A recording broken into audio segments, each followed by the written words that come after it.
everyone, it's Student here. Ever feel like you're doing something wrong when you study? Like maybe there's a better way, a more efficient way to cram all this knowledge into your brain? Well, guess what? Your study technique might actually be influenced by where you grew up. Across the world, students have developed some seriously effective strategies for acing their exams. In this video, we're taking a trip around the globe to uncover 5 unique study techniques used by students in different countries. From ancient memorization methods to modern productivity hacks, we'll explore how these techniques can help you boost your focus, improve your retention, and maybe even make studying a little bit more enjoyable. So, grab your notebooks, find a comfy spot, and let's get ready to learn how to study smarter, not harder, with these global student secrets. Our first stop takes us to India, a land with a rich history of scholarship and some of the most competitive exams in the world. Indian students, from a young age, are masters of memorization, and one of their secret weapons? Mnemonics. Mnemonics are basically memory tools that help you encode information in a way that's easier to recall. Think of them like little mental shortcuts. One popular mnemonic technique is rhyming. Remember in 1492, Columbus sailed the ocean blue? That's a mnemonic. Indian students take this to a whole new level, using rhymes, abbreviations, and even catchy songs to remember complex formulas, historical dates, and scientific concepts. It's like turning your study material into a catchy jingle you can't get out of your head. And the best part? Anyone can use mnemonics, so why not give it a try? Next time you need to memorize a list of vocabulary words or historical events, see if you can come up with a rhyme, a silly acronym, or even a little song to help cement it in your memory.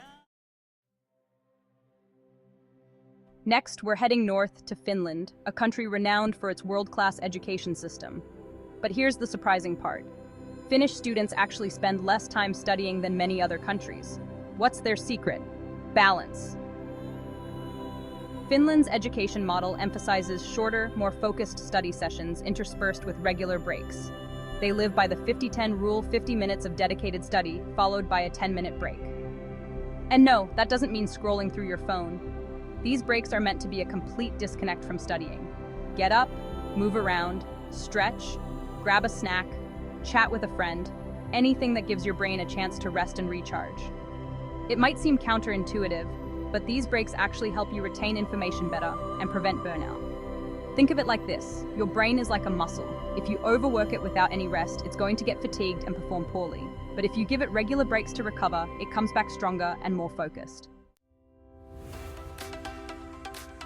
From the land of the rising sun comes a study technique that's as precise and efficient as, well, a Japanese bullet train. It's called the Pomodoro technique, and it's all about breaking down your study time into manageable chunks. Here's how it works. Set a timer for 25 minutes and focus solely on your studies. No distractions, no multitasking, just pure, unadulterated concentration. Once the timer goes off, take a short 5-minute break. Repeat this cycle 4 times, then reward yourself with a longer 20 to 30-minute break. This technique, widely popular among Japanese students, is a game changer for productivity. It helps you overcome procrastination, maintain focus, and work with your brain's natural attention span. Plus, there's something incredibly satisfying about ticking off those Pomodoros and seeing your progress add up. But it's not all about solo study sessions in Japan. Collaboration is key. Group study is deeply ingrained in Japanese culture, with students often gathering after school to review material, quiz each other, and work through problems together. Our next stop takes us to South Korea, a country known for its academic rigor and high-stakes exams. South Korean students are renowned for their exceptional performance, and their secret weapon? Repetition, repetition, repetition. South Korean students believe that practice makes perfect, and they're not afraid to put in the hours. They understand that true mastery of a subject comes from repeated exposure and active recall. One of their go-to techniques is the use of practice tests. They'll often create their own mini-quizzes or find past exam papers to test their knowledge and identify areas where they need more work. This constant self-testing not only reinforces what they've learned, but also helps them get used to the format and pressure of exams. Think of it like training for a marathon. You wouldn't just show up on race day without putting in the miles, right? The same goes for studying. Regular practice tests are like those training runs, building your endurance and preparing you for the main event.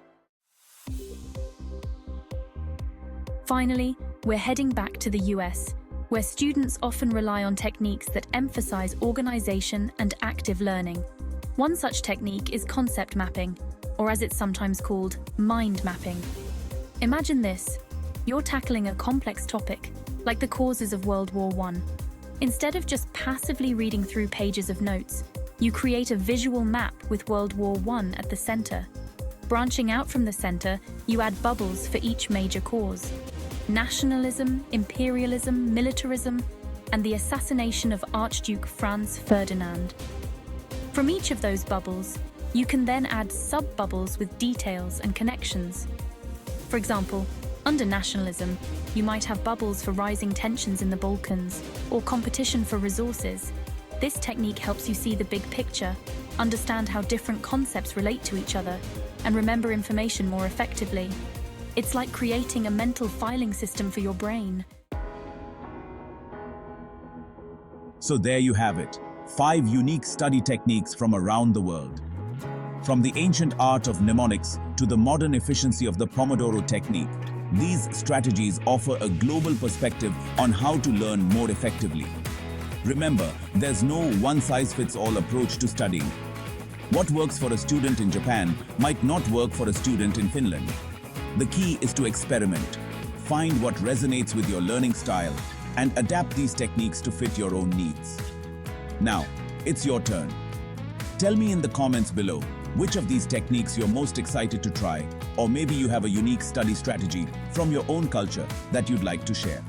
And don't forget to subscribe for more global student insights. Happy